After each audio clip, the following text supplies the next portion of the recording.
Hello guys, আসসালামু আলাইকুম। কেমন আছেন সবাই?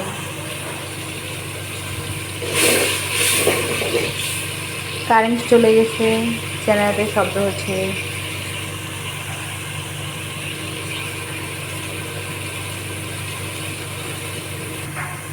আমি এখানে কিছু গরুর মাংস নিয়ে নিয়েছি, গরুর মাংস রান্না করবো এখন। সুমাইয়া মাংসটা সুন্দর করে ধুয়ে দিয়েছে। এখানে অনেক পরিমাণ মাংসটা ভালো করে কষিয়ে নিয়েছি। মূলত রাতেরবেলা গরুর মাংস রান্না করার উদ্দেশ্য হচ্ছে ওয়ারিসের বাবা থাইল্যান্ড যাচ্ছে। বিদেশি খাবার আমরা বেশি আসলে বাঙালিরা ভালোভাবে খেতে পারি না, তাই ভাবলাম একটু গরুর মাংস রান্না করে খাইয়ে দিই। পাতিলে আমি ধীরে ধীরে মাংসগুলি দিয়ে দিচ্ছি। দেখুন,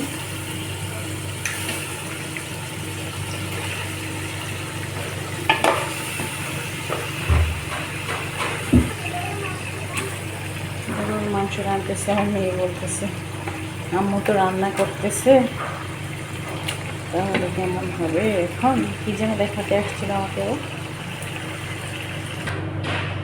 মাংসগুলো ভালোভাবে নেড়ে চেড়ে দিয়ে চুলায় বসিয়ে দিলাম।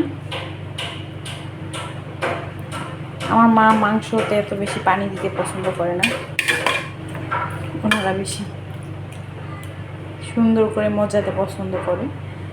আমার মায়ের মতো করে রান্না করার চেষ্টা করতেছি, কেমন হবে জানি না। হ্যালো গাইজ, কিছুক্ষণ পরে ফিরে আসছি, দেখি কীরকম অবস্থা হয়েছে মাংসটার। আরও অনেক সুন্দর করে মজাতে হবে, তারপরে পানি দিতে হবে। আমাদের আঞ্চলিক ভাষায় এটাকে বলা হয় মজানো কষানো। এই তো হয়ে যাচ্ছে, প্রায় ভালোই হচ্ছে। আমার মেয়েরা লিস্ট লিখতেছে কি কি আনবে বাবা থাইল্যান্ড থেকে। থাইল্যান্ডের রাজধানী ব্যাংকক মেবি। কেমন হচ্ছে দেখি। গাইস, হয়ে গিয়েছে আমাদের মাংস রান্নাটা, মজানোটা হয়ে গেছে। একটু পানি দিলে ভালো হতো, হয়ে গিয়েছে, এনাফ, যথেষ্ট। এখন আমরা এটা চেক করে দেখব। ওয়াজিয়া, তুমি চেক করবা? আল্লাহ হাফেজ গাইস, আজকের মতো এখানেই শেষ।